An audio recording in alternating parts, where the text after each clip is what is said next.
Last time we talked about the era of good feelings, and today that all comes to an end because of this guy.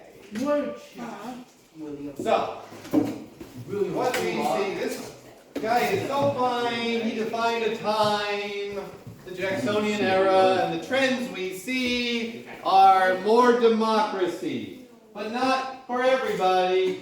Let's talk about more democracy. We have the Electoral College. Now, what is the Electoral College? That is how we elect our president. Now, the members of the Electoral College in the beginning were selected by state legislators. But during this time, a lot of the states are moving that decision from the legislators to the voters. And there are a lot more voters now because they are lowering the requirements for land owning.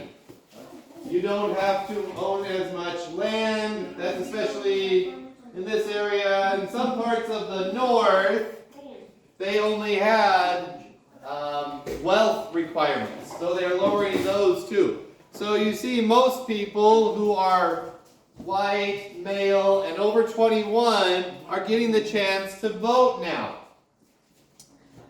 Now, this is a little confusing the way I wrote this, but I'll tell you what it means. So, now in 1828, before 1828, voter turnout, now mind you, this was a smaller group before 1828. The biggest percentage of that smaller group was just 27% voter turnout. Now, in 1828, it jumps to 58.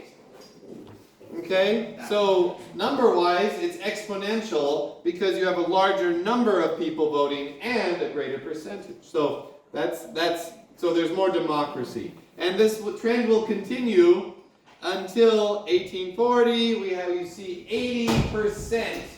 80% voter turnout. That is pretty phenomenal. Now, this guy is kind of the representation of this broader suffrage. He's a farmer, he's a white male, he's probably not like a super rich planter in the South. He could be somebody in the West, he could be somebody in like Pennsylvania or the South. If it's in the South, he probably doesn't have that many slaves, maybe a few. He tends to his own crops. If he's in the North, he maybe hires a few farm hands to help him out during the busy times, and that is kind of this demographic that makes up the broader suffrage. Now, let's look at the flip side to that more democracy. So you have women, and they have fewer rights at this time. Native Americans are, even the assimilated ones will be losing rights during this time. When I talk about assimilated Native Americans, these are people who live in houses just like their white neighbors. They have, they dress the same as their white neighbors. But if they're in the South, they have slaves like their white neighbors. And so you really can't tell the difference between these assimilated Native Americans and their neighbors. But they're going to be losing rights to their land during this time in many different places and have to go out to Oklahoma to live out the rest of their days. And we're going to learn more about that the week after spring break because we're going to continue on with the Jacksoninan Era, and the Trail of Tears is a big part of that. What did Shad Now, it's kind of a mixed bag for African Americans. You have more free African Americans, especially in the North, with compensated emancipation. But at the same time, in the North and the South, they're losing their rights to vote where they had their right to vote. Okay? So even though slavery, especially in northern states, is going away, it is they are not, these former slaves are not being welcomed into their community and incorporated into their community as political equals they don't have the same civil rights. Now, this compensated emancipation was how the North got rid of slavery. There was like 1 or 2 states that actually implemented abolition and just outright outlawed it.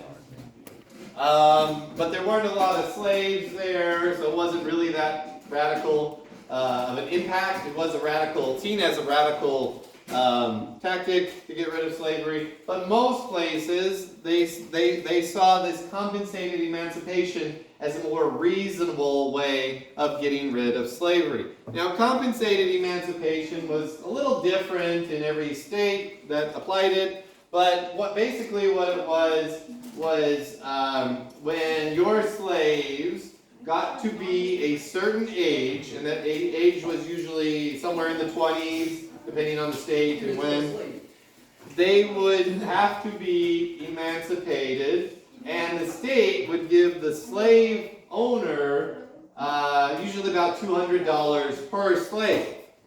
Now, if you were older, they didn't think it was a very humane thing to just, have someone who had spent their lives their whole life as a slave to free them, just send them off and not care for them anymore. So those people would actually remain enslaved for the rest of their lives if they were too old.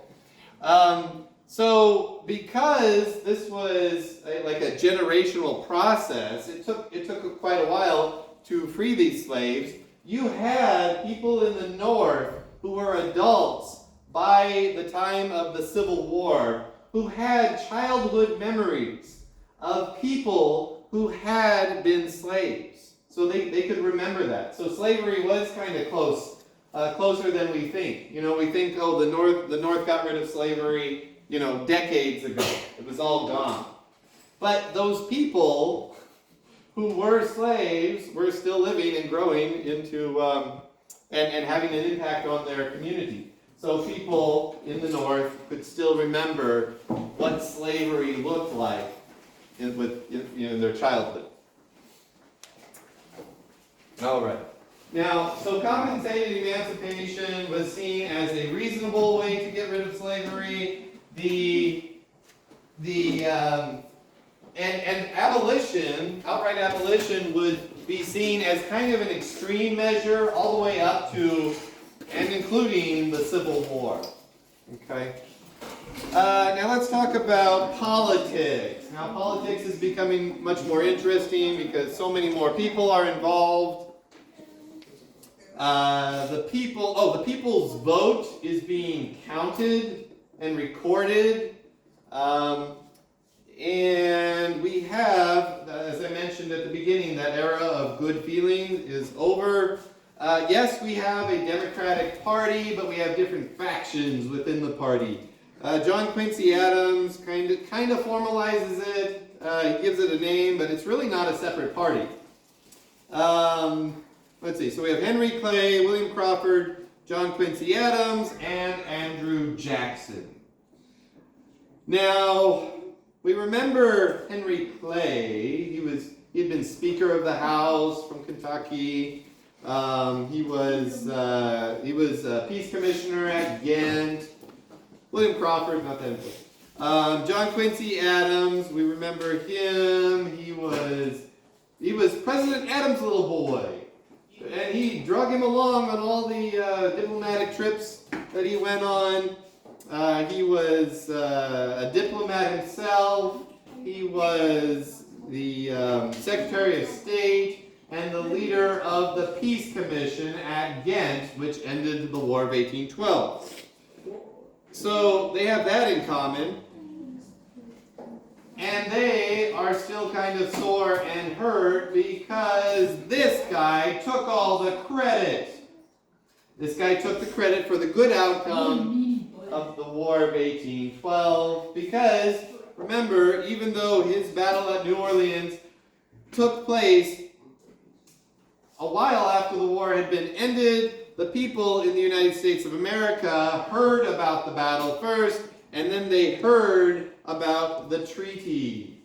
Okay? So, in their mind, it was the battle that led to the good terms of the treaty, not their good diplomatic skills. Which, in actuality, that's what brought the war to a good end for us. All right. Now let's look at the election. We have Jackson and Clay from the west. We have Crawford from the south and Adams from the north. Now, who wins the popular vote? Jackson, but he doesn't have a majority. If these two had dropped out, it might have gone to John Quincy Adams. I don't know. He still could have won. It's hard to say. So, let's look at the Electoral College vote. 99. Okay, he's got a lead, but not a majority. So, constitutionally at this time, it goes to the House of Representatives. And who is the Speaker of the House again? Henry Clay. He's the Speaker of the House. So he bows out. He doesn't even participate in this election. And what happens is he throws his support behind John Quincy Adams. Because remember, they're both real sore about about him getting all the credit for the War of 1812. So, even if Crawford had backed Jackson 7, 8, 9, 10, 11 to 13, he would not have won. He would not have beat the combined forces of John Quincy Adams and Henry Clay.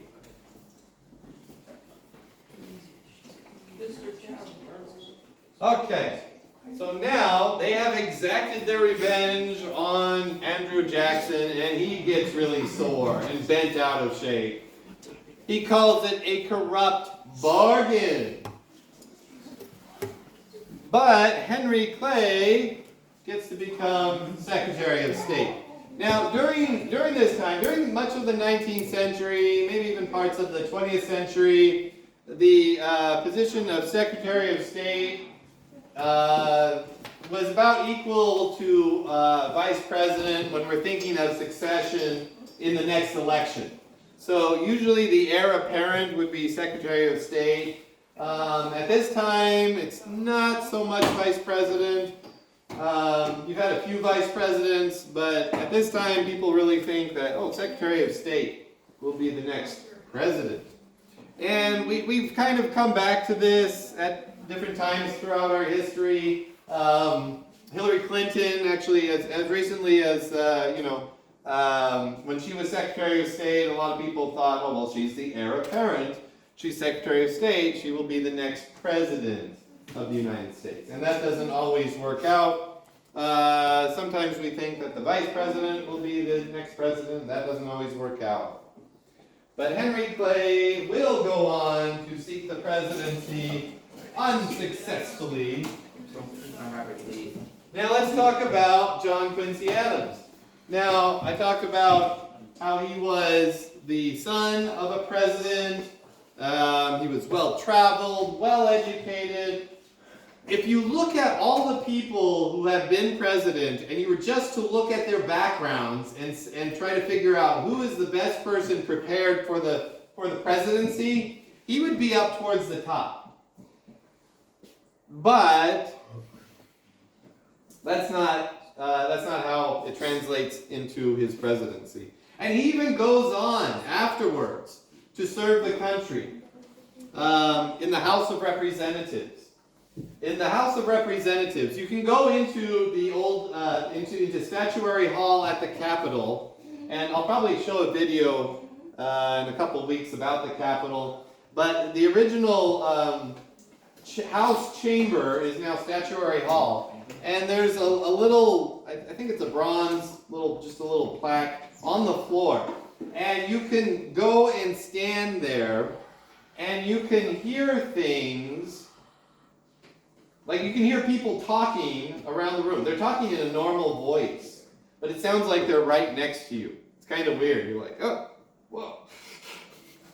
But there's nobody around you, but you can hear people talking on the other side of the room. And that was where his desk would be. That was where his desk was in the House of Representatives when he left the presidency and went represented a district in Massachusetts for the rest of his life. And I say for the rest of his life because he actually died in the House of Representatives. He